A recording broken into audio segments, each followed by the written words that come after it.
Hi guys! Welcome back to another YouTube video. It's me once again, your coach, AJ Palmos. At kung bago ka sa aking YouTube channel, click mo lang ang subscribe button, bell notification para like ang updated sa mga future videos natin. For today's video, ang pag-uusapan natin is top 5 na pangit na ugali ng mga Pinoy na dapat nating baguhin ngayong 2025.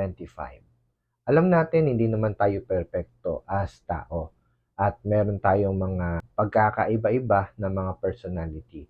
Ngunit itong aking video is pag-uusapan natin yung 5 uri ng ugali ng Pilipino na dapat mong baguhin ngayong 2025 kung gusto mong gumanda ang iyong buhay.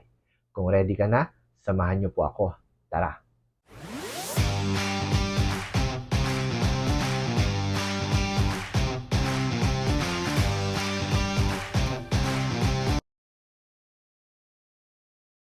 Number 1 po sa ating listahan yung ating common na crab mentality.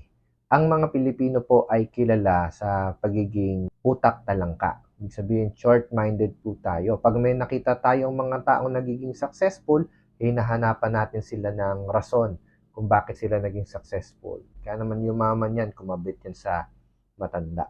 So marami tayong mga bagay na mga negative sa ating mga sarili. Kaya hinihila natin yung mga taong nakikita nating nagiging successful. Isang pangit na ugali ng Pilipino is yung crab mentality. Kung gusto nating umunlad, dapat yan ay magsisimula sa atin. At yung pagiging masaya sa success ng iba ay isang factor na magkakaroon ka ng pagbabago ngayong 2025. Tanggalin na natin yung ganong ugali na hihila natin or binabadmouth natin yung mga tao na nakikita nating umuunlad sa buhay. Mas maigi na tayo po ay maging masaya at i-congratulate po natin sila sa success na naabot nila sa kanilang buhay. Dahil kung sila ay nagiging successful, eventually, pwede ka ring maging successful at yung mga tao sa paligid mo matutuwa rin sa iyong success. Tanggalin natin yung pagkakaroon ng crab mentality. Number 2 is ningas kugon o yung magaling ka lang sa simula pero hindi mo kayang tapusin yung iyong sinimulan. So isang pangit din po na ugali ng mga Pilipino, especially yung mga nandito sa Pilipinas yung nag-start kang magtrabaho, medyo nahirapan ka lang, medyo napagod ka lang, parang gusto mo na agad mag-give up. Alam nyo, kahit anong larangan or kahit anong klaseng trabaho ang pasukin natin, mahirap po yan. Wala naman pong madaling pagkakakitaan unless kumuha ka ng masama. Kahit nga yung paggawa ng masama, mahirap din po yun eh. Dapat mas matuto po tayong maging consistent sa ating mga ginagawa. Lalong-lalo na po kung hanap buhay po yung ginagawa natin. Gawin nating excellence lahat ng ginagawa natin. At kung gusto mong tumagal sa isang hanap buhay or isang trabaho, dapat mahal mo yung trabaho na ginagawa mo dahil yung pagmamahal na yan, hindi mo mararamdaman na ginagawa mo siya dahil gusto mong kumita ng pera. Kung hindi dahil ginagawa mo siya dahil masaya ka at nag-enjoy ka sa mga bagay na ginagawa mo araw-araw. Number 3 is yung tinatawag nating one day millionaire. Ikaw or may kakilala ka na one day millionaire.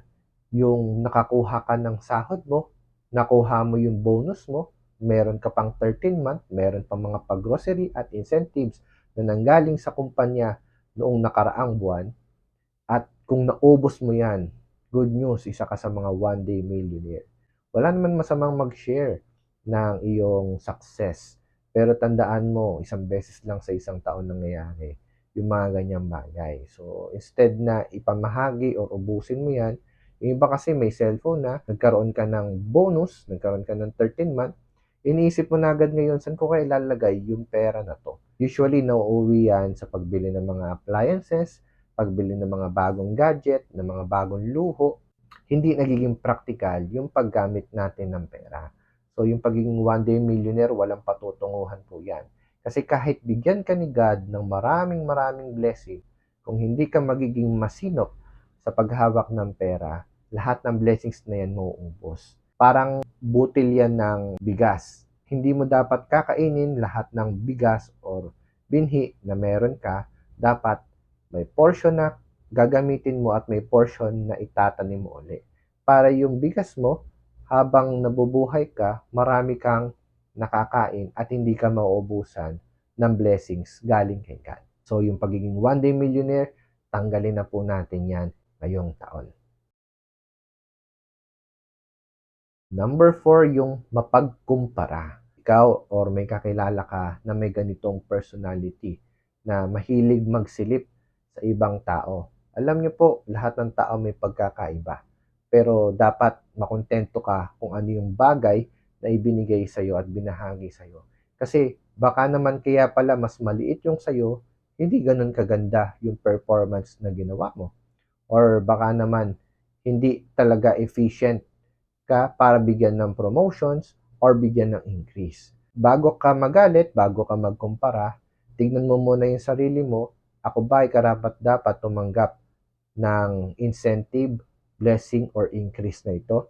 Or baka naman ako ay nagpapanggap lang kasi gusto ko pare-parehas lang. So, tanggalin natin yung pagiging mapagkumpara dahil pag nagkukumpara ka sa mga bagay-bagay, wala kang satisfaction sa buhay mo, hindi ka makukontento sa mga bagay at nakikita mo lang is lahat ng pangit. Hindi mo makikita or mararamdaman yung full blessings ni God, lalong-lalo na kung lagi kang nagsisilip sa ibang bagay or sa ibang tao.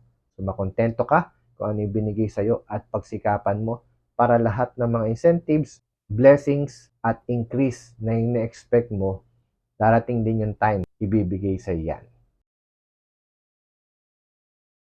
Number 5 is credit grabber. Sa corporate world at even pagiging entrepreneur, kasama po sa buhay natin, may mga tao talagang credit grabber. Yung tipong hindi naman nila pinaghirapan, pero sila yung nag-take credit ng mga success or victories or wins ng kumpanya. Pag gahaman sa success ng iba na hindi mo naman pinaghirapan, darating din yung time na ibababa ka niyan. Dahil meron nga ang kasabihan sa Bible na ang taong nagmamataas ay ibinababa at ang taong nagpapakumbaba ay itinataas. Dahil balanse po yung mundo. Maaring masaya ka ngayon, pero lagi yan may bawi. Kung ikaw naman ay very humble at di ka masyado nagmamalaki, hayaan mo si God ang magbigay at mag-bless sa'yo kasi mas nakikita niya na tama ang ginagawa mo at wala kang sinisiraan at wala kang tinatapakang ibang tao para pag umakyat ka sa taas, alam mo sa sarili mo na yung blessing at yung success mo ay talagang genuine na gawa mo, hard work at perseverance mo sa iyong ginagawa. Of course, kasama mo si God kasi siya naman magbibigay sa iyo ng lahat ng success at pangangailangan mo sa iyong buhay. And that's my top 5 pangit na ugali ng Pinoy na dapat natin baguhin ngayong 2025. Ngayon, kung meron ka pang mga naiisip na mga pangit na ugali ng Pilipino na hindi kasama dito sa video, i-comment mo po yan at pag-usapan natin. Maraming salamat po sa inyong oras, sa inyong panonood. Huwag niyo pong kalimutang mag-like sa ating video, mag-comment po kayo sa ating video at i-share niyo po ito. Baka po may mga matatamaan tayong mga tao na kailangan nilang magising ngayong taon. At mag-subscribe din po kayo sa ating YouTube channel. Ito pong paggawa natin ng video ay libre, ay ginagastusan din po natin. At yung inyong pagsuporta sa pagla-like, pagko-comment at pag-subscribe sa ating YouTube channel ay malaking bagay na po para lumago po kami as content creator dito sa YouTube. Maraming salamat po sa inyong panonood. Once again, my name is Coach AJ Palmos and see us again on our next video.